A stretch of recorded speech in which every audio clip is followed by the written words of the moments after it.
చిన్నప్రెడ్డి గారు ఒక పాయింట్ ఇక్కడ చిన్నప్రెడ్డి గారు ప్లీజ్ ఒక పాయింట్ నేను ఒక పాయింట్ అడుగుతాను. నిన్న కేంద్ర మంత్రి ప్రకటించిన ప్రకటన దీన్ని మీరు స్వాగతిస్తున్నారా? సార్, నిన్న కేంద్ర మంత్రి గారు మాట్లాడుతూ వైఎస్ జగన్మోహన్ రెడ్డి గారు ప్రైవేటీకరణకి ఒప్పుకోలేదు, అందుకనే లేట్ అయింది అని చెప్పేసి చెబుతూ ఇప్పటి నేతలు ఎవరు కూడా దాని గురించి కనీసం మాట్లాడినోళ్ళు లేరు అని అంటే వైఎస్ జగన్మోహన్ రెడ్డి గారు అడ్డుకోబట్టే ఆ రోజు అసెంబ్లీలో జగన్మోహన్ రెడ్డి గారు తీర్మానం చేయబట్టే ప్రైవేటీకరణ కాకుండా ఆగింది. ఈ రోజు వాళ్ళ ముఖాల్లో సంతోషం మొన్నటిదాకా మనం చూసామంటే ఖచ్చితంగా జగన్మోహన్ రెడ్డి గారు నిలబెట్టగలరనే ఆశ కలిగింది వాళ్ళకి. ఈ రోజు 11,440 కోట్ల రూపాయలు అప్పు దానికి ఇచ్చారని చెప్పి ప్రత్యేక ప్యాకేజీ ఇచ్చారని చెప్పేసి సంకలు గుద్దుతా ఉన్నారు టీడీపీ కూటమి వాళ్ళు. ఖచ్చితంగా వీళ్ళని మాత్రం ఆ విశాఖ వాళ్ళే కాదు, ఈ విశాఖ ఉక్కు ఆంధ్రుల హక్కు అనే నినాదంతో ప్రజలందరూ కూడా మళ్ళీ ఉద్యమాలకు దిగేటటువంటి పరిస్థితిని కల్పించారని చెప్పేసి మాత్రం చెప్పొచ్చు. రైట్. తిరుపతిరావు గారు గుడ్ మార్నింగ్ అండి. అందరికీ నమస్కారం. రాజేష్ గారు చూశారు కదా, ఆనాడు జగన్మోహన్ రెడ్డి ఒత్తిడి వల్లనే ఈరోజు ఈ ప్రైవేటీకరణ ఆగింది అనే విధంగా చెప్తూ ఉన్నారు. చెప్పడం కాదు సార్, కేంద్ర మంత్రి గారు నిన్న ప్రకటన చేశారు. అవును, మాట్లాడారు రాజేష్ గారు. చిన్నప్రెడ్డి గారు ఇవాళ సెల్ఫ్ గోల్ చేసుకున్నారు. ఒకటోది.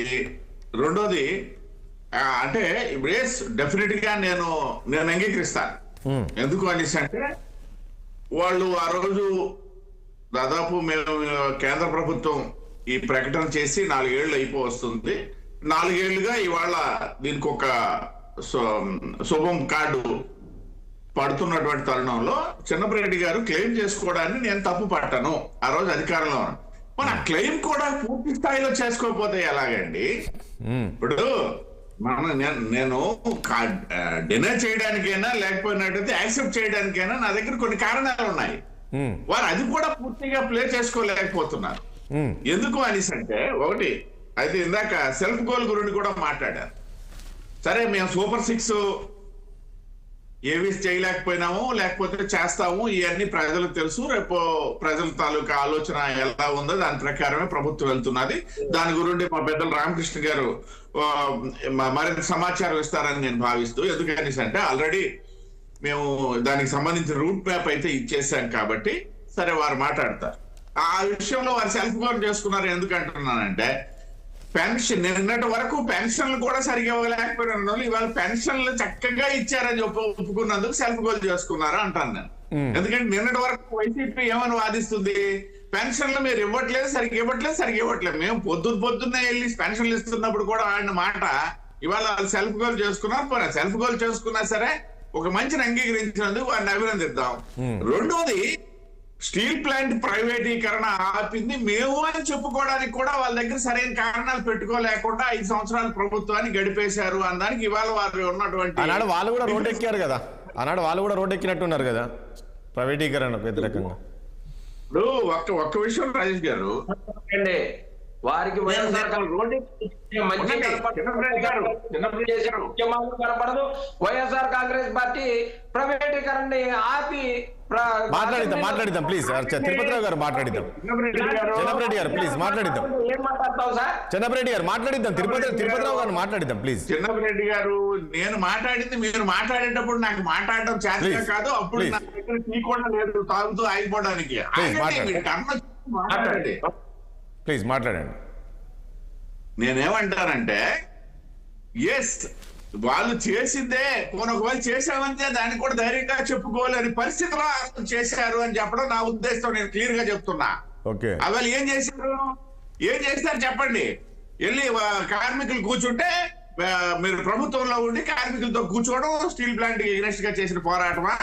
లేకపోయినట్టయితే కార్మికులు ముందు నడుస్తుంటే వాళ్ళకంటే ముందెళ్ళి మీరు నిలబడిపోవడం విజయసాయి రెడ్డి గారు అండ్ అందరూ ఉత్తరాంధ్ర సంబంధించినటువంటి తిరుపతి కూడా పాయింట్. గతంలో వైసీపీ అధికారంలో ఉన్నప్పుడు జగన్మోహన్ రెడ్డి గారు ఢిల్లీ వెళ్ళినప్పుడు ఈ విశాఖ స్టీల్ ప్లాంట్ కి సంబంధించి అంటే మోడీని అడగలేదంటారా? మోడీని కన్విన్స్ చేయలేకపోయారా? ఈ రోజు చంద్రబాబు నాయుడు గారు ఏ రకంగా అయితే కన్విన్స్ చేశారో, కన్విన్స్ చేసి ఈరోజు ఒప్పించి ప్రైవేటీకరణ జరగకుండా ఈరోజు ఈ ఆర్థిక ఉద్దీపన ప్రకటించే విధంగా ఆ రోజు ఆ జగన్మోహన్ రెడ్డి చేయలేకపోయారా? నేను చేశాను అని చెప్పి జగన్మోహన్ రెడ్డి గారు ఎప్పుడైనా ప్రధానమంత్రి గారిని కలిసినటువంటి పదుల సందర్భాల్లో ఏనాడైనా ఆయన ప్రెస్ ముందో లేదా ప్రెస్ రిలీజో నేను విశాఖ ఉక్కు గురించి చేశానని చెప్పేసి కనుక ఆధారాలు ఉన్నట్టయితే మీరు నేను దాని గురించి చర్చిద్దాం. ఆయన ఎప్పుడైనా సరే వచ్చినటువంటి సందర్భంలో దాని గురించి కూడా ఎలా మాట్లాడతారు? చిన్నప్పరెడ్డి గారు సార్ అట్టగారు మీరు ఎట్టబడితే అట్ట మాట్లాడేసి జగన్మోహన్ రెడ్డి గారు అడిగారు. చిన్నప్పరెడ్డి గారు నేనేమంటా, చిన్నప్పరెడ్డి గారు ఒక్క పాయింట్ ఇక్కడ, చిన్నప్పరెడ్డి గారు తిరుపతి రావు గారు స్టేట్మెంట్ ఇస్తే మెదలకుండా ఉంటే ఆ రాంగ్ ఇండికేషన్ పోదా కాదు తిరుపతి రావు గారు నేనేమంటా, ఒకటి చిన్నప్పరెడ్డి గారు వాళ్ళ వర్షం చెప్పనివ్వండి. నేనేమంటున్నా ఒక నిమిషం తిరుపతిరావు గారు దయచేసి ఒక నిమిషం ప్లీజ్ అండి. చిన్నప్పరెడ్డి గారు నేనేమంటున్నా, ఇప్పుడు మీరు మాట్లాడారు, ఎవరైనా ఒక నిమిషం అండి. చిన్నప్పరెడ్డి గారు మీరు మాట్లాడినంతసేపు మీరు ఓకే, మీరు ఏం చెప్పారు, చంద్రబాబు నాయుడు గురించి ఏం మాట్లాడారు, మోడీ వాళ్ళు ఎవరు మాట్లాడలేదు కదా, మీ వర్షన్ మీరు చెప్పారు. ఇప్పుడు మన తిరుపతిరావు గారు వర్షన్ చెప్పనివ్వండి, తర్వాత మీరు కౌంటర్ మీరు మాట్లాడొచ్చు కదా. ప్లీజ్ దయచేసి మధ్యలో ఇంటరప్ట్ అవ్వకండి దయచేసి ప్లీజ్. ఆయన ఎన్నిసార్లు వెళ్ళినా సరే ప్రధానమంత్రి గారిని కలిసినప్పుడు ప్రెస్ అడ్రస్ చేసిన సందర్భం ఒకటైనా ఉంటే ఆ రోజు మీకు నాకు తెలిసేది. ఆయన ఎప్పుడూ చేయలేదు. ప్రెస్ నోట్ చేసేవాళ్ళు ఏం మాట్లాడారో తెలియదు, మా ప్రధానమంత్రి మాకు చెప్పలేదు. కాబట్టి అది ఎలా తెలుస్తుంది? ఒకటోదండి. రెండోది నేను చెప్తున్నా, ఇవాళ ఈ స్టీల్ ప్లాంట్ కు సంబంధించి ఇందాక వారు కూడా ప్రస్తావించారు. ఆ రోజు మాట్లాడలా, ఆ రోజు ఆ సెయిల్ గురించి